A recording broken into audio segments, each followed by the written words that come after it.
지금부터는 종목 이야기를 깊게 나눠보도록 하겠습니다. 이 시간은 글로벌 인베스트먼트 김동희 대표 도움 말씀 들어봅니다. 안녕하십니까? 네, 안녕하세요. 네, 반갑습니다. 오늘 네 박자로 탈탈 털어볼 종목부터 오픈하겠습니다. 종목 오픈합니다. 시공테크라는 종목을 가지고 오셨습니다. 문재인 대통령이 한국형 스마트시티를 선도한다라고 주제를 잡아주셨는데 제가 대표님 이 종목을 보자마자 하셨던 게 주말에 부산에서 스마트시티를 문재인 대통령이 참여를 해서 지금 현재 열리고 있는 것으로 알고 있고 또 중국의 화웨이도 스마트시티에 집중을 하고 있는 것으로 들었거든요. 네, 그렇습니다. 오늘 이 아세안에서 문재인 대통령께서 한국 스마트 시티를 한국이 이제 선도하겠다라고 천명하면서 관련주들이 엄청 다 올라가고 있어요. 근데 지금 뭐 옴니 시스템 같은 종목은 상한가 육박하는 이러한 시세를 내고 있는데 이 시공테크는 여기에 핵심적으로 스마트 시티의 핵심적인 역할을 하는 기업임에도 불구하고 시중에 많이 알려지지 않아서 지금 소외를 당하고 있는 기업이기 때문에 여러분들한테 오늘 좀 새롭게 좀 알려드리려고 좀 가지고 나왔습니다. 그래서 원래 이 시공테크라는 회사는 박물관, 전시, 과학관, 뭐 지금 부산에서 아세안이 열리고 있지만 뭐 그런 큰 예를 들어서 무슨 회의가 열린다든지 아니면 뭐 공연을 한다든지 할 때 어떤 그런 특수한 인테리어를 하는 이런 회사예요. 그러니까 이 기술력이 굉장히 고도화되어 있는 인테리어만 하는 회사이기 때문에 경쟁 상대가 없습니다. 그러니까 독점적 지위를 갖고 있는 회사예요. 그래서 뭐 한 100여 개의 지적재산권도 보유하고 있고요. 그래서 우리가 특히 이제 이런 전시회라든지 박물관이라든지 회의장이라든지 이런 것도 공공 분야가 많잖아요. 그런 분야는 거의 시공테크에서 지금 독점을 하고 있다라고 보시면 되겠고요. 중요한 거는 뭐냐면 우리가 스마트 시티라고 한다면 이제 시티라는 것을 구성하는데 요소는 두 가지잖아요. 하나는 모빌리티, 하나는 그리고 이제 건축물인데 건축물과 관련해서는 이 기업을 빼놓고 얘기할 수 없다라고 좀 볼 수가 있겠습니다. 스마트 시티와 관련돼서 뭐 현재는 소외주다라고 말씀을 해주셨는데 얼마나 정말 밀접하게 관련이 있는지 확인이 돼야지 아무래도 앞으로 주가에도 영향이 미치고 주가도 주목을 받을 수 있을 것 같거든요. 어느 정도 관련성이 있습니까? 핵심 종목이라고 할 수 있죠. 사실 지금 올라가고 있는 기업들은 거의 테마성으로 올라간다고 보시면 되겠고요. 실질적인 수혜는 이 기업이 핵심이다라고 보시면 돼요. 제가 그걸 말씀드릴게요, 지금부터. 얼마만큼 핵심적인 연관이 있냐면 아까도 말씀드린 스마트 시티를 구성하는 게 하나는 이제 모빌리티, 하나는 이제 건축물이잖아요. 우리가 흔히 수소차라고 한다, 수소 경제라고 한다면 하나는 이제 뭐 수소차 이런 모빌리티가 될 수 있고 하나는 이제 어떤 건물 내에서 쓸 수 있는 에너지를 수소로 한다 이런 차원은 나눠지듯이 뭐 연료전지처럼요. 이 스마트 시티도 마찬가지입니다. 이것이 하나는 이제 도로 모빌리티라는 측면이고 나머지 하나의 큰 축이 전부 다 건축물인데 이 건축물과 관련해서는 스마트 홈보다 좀 확장된 개념이 스마트 인테리어라는 개념이 있어요. 근데 이 스마트 인테리어는 뭐냐면 스마트 홈에서 확장돼서 이제 여러 가지 이제 가구라든지 아니면은 뭐 조명이라든지 스마트 그리드와 관련된 부분이라든지 모든 부분을 전부 다 사물 인터넷과 연결하고 5G를 연결해서 이것이 조합된 그러한 개념이거든요. 그래서 쉽게 말하면 4차 산업혁명에 융합된 개념이다라고 좀 보시면 되는데 이거를 지금 차세대 성장 동력으로 두고 사업을 전개하고 있는 회사가 어딘 줄 아세요? 대한민국을 대표하는 기업. 삼성전자예요. 삼성전자가 이거를 스마트 인테리어를 스마트 시티를 염두에 두고 이거를 지금 회사의 어떤 그 차세대 성장 동력으로 보고 지금 키우고 있는 사업입니다. 근데 시공테크가 바로 이 삼성전자와 같이 지금 연합을 해서 사업을 좀 하고 있는 그런 상태고 여기에 SK텔레콤까지 뛰어들었어요. 그러니까 이제 굉장히 어떤 핵심 중에 핵심을 영위하고 있는 그러한 회사임에도 불구하고 소외됐다라고 볼 수가 있는 거죠.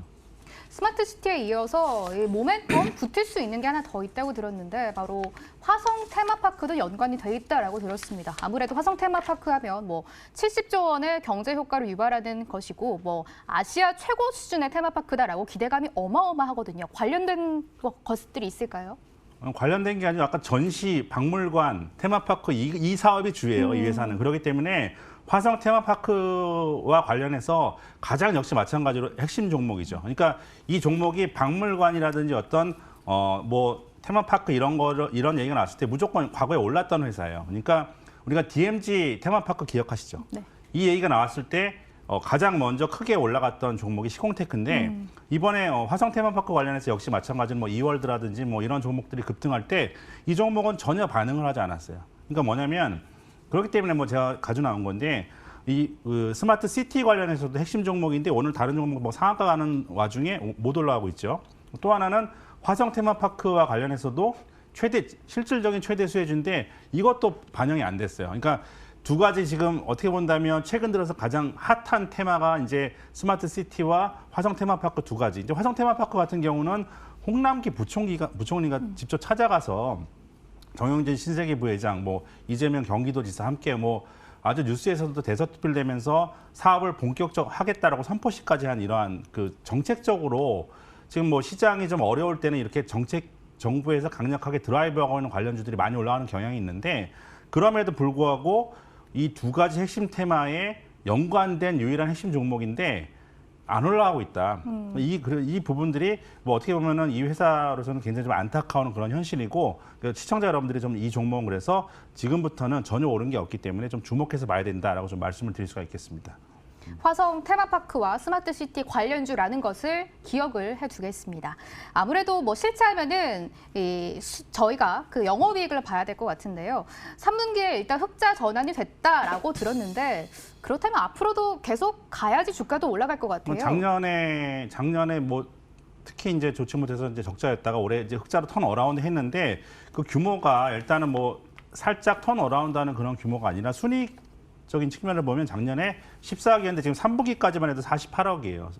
그러니까 작년 전체 순이익에 지금 몇 배에 해당되는 금액을 3분기까지 지금 벌어들인 거죠. 그럼에도 불구하고 주가는 또 전혀 반영이 안 됐어요. 그러니까 시장에서 많이 소외가 됐던 기업이고 여러 가지 핫한 테마와 연결돼 있는데도 불구하고 주가가 전혀 올라간 게 없고 또 하나는 자회사 중에 전 세계에서 유일하게 디지털 교과서를 만드는 아이스크림 에듀라고 들어보셨죠? 이 회사가 이 시공테크의 자회사예요. 근데 이 시공테크의 그 자회사와 이 시공테크와 지금 현재 시가총액이 뭐 거의 비슷한 정도 수준밖에 안 되고 자회사 효과도 거의 반영이 안 된 상태다라고 좀 볼 수가 있겠습니다. 그리고 실적 같은 경우는 굉장히 빠르게 지금 좋아지고 있는데 어닝 서프라이즈 수준으로 오늘은 나오고 전년도 대비해서는 나오고 있기 때문에 뭐 실적에서는 만점을 드릴 수밖에 없어요. 실적에 대한 만점 점수 그리고 자회사의 모멘텀까지 좀 주목을 해보셔야 될 것 같습니다. 수급적으로 어떤지 궁금한데 수급은 어떨까요? 지금 최근 들어서 이제 주가가 이제 굉장히 오랜 기간 조정을 받으면서 특별히 이제 뭐 외국인 기관의 어떤 매수치는 들어오고 있지 않은 상황이지만 거래량이 거의 바닥에 온 걸로 보여져요. 그렇기 때문에 여기서 거래량만 좀 보태준다면 지금 뭐 상당히 주가가 단기간에 올라갈 수 있는 상황이다. 그래서 수급적인 측면에서 지금 주체는 없기 때문에 뭐 뚜렷한 주체는 없지만 거래량이 좀 늘어나 준다면 이거는 주가가 굉장히 손쉽게 올라갈 수 있는 그런 상황이다라고 좀 볼 수 있습니다. 현재는 거래량이 바닥에 와 있지만 거래량만 앞으로 늘어나 준다면 주가는 자연스럽게 좀 급격하게 우상향 패턴을 그릴 수 있을 것이다라고 말씀해 주셨습니다.